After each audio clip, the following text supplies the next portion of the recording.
Let's bring in Ion College basketball host Matt Norlander for more on this. Matt, I'll ask you the same question we just asked Gary Parrish. How devastating is a loss like this for Houston as we look at it at the, approaching the back end of January? It's devastating, and I'm using your words specifically here in terms of their chances, Houston's chances to get the #1 overall seed. I was of the belief heading into the weekend that Houston, because of the league it played in, and particularly playing at home in this kind of spot, Houston was well positioned to go into March to be the #1 overall seed in the NCAA tournament because it didn't play in a good league, and so it was considered to be streets ahead of other leagues in that other teams in that conference there, the American Athletic Conference. But this is a quad 3 loss, and it's pretty damaging. Jerry Palm, of course, is our expert bracketologist, but I followed the sport well over 15 years at this point, and I can just say that Houston's now margin for error. We're just talking #1 overall seed. Yes, this is a shocking upset, no doubt about it. The biggest win by far of the Aaron McKie era at Temple. He's now in his 4th season. Houston still has a shot at getting a 1 seed, but it just doesn't have as much room for error because there aren't a lot of high-end wins on the resume, and the conference doesn't really afford that all that much there. But this is relatively shocking. Also a weird game. Temple manages to win this thing despite not scoring a field goal in the final 7 minutes and 15 seconds of the game.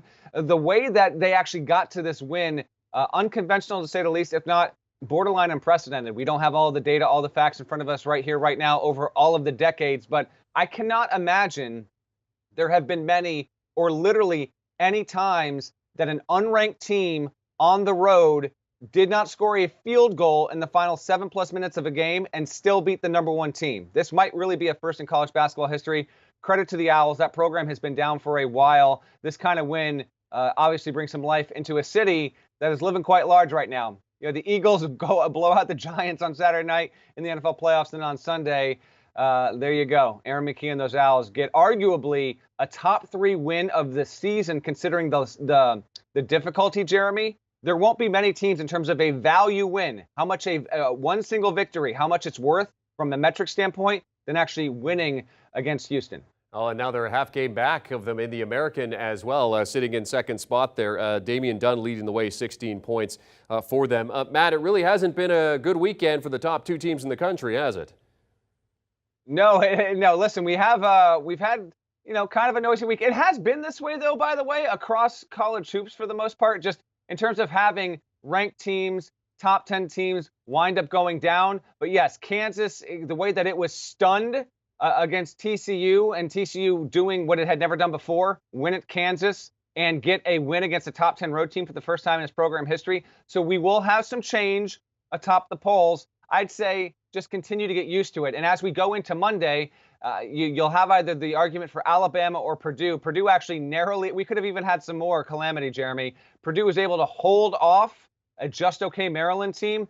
You can easily and convincingly make the argument right now that coming especially on the heels of a road victory, another one against a potential tournament team like Missouri, Alabama is playing better than any team in the country. Purdue might have the best resume, but right now, Nate Oates' Crimson Tide are playing as well, if not better, than anyone else. And so we've got no shortage of madness, even though March is quite a bit of ways away here. And it's giving more credence to the idea that there really isn't a singular or 2 or 3 dominant teams. We could still look up. We could, Purdue could roll and just run away from the Big Ten. It would not honestly surprise me if Houston responded to this loss by beating its next 12 opponents in the American Athletic Conference by an average of 15 points. I'm not predicting it would happen, but they're that good.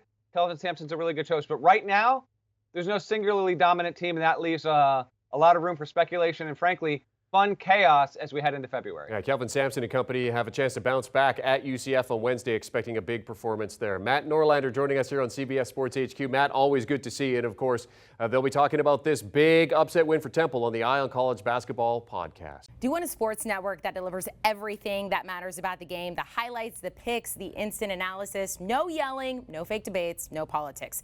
Hit the subscribe button and never miss a moment.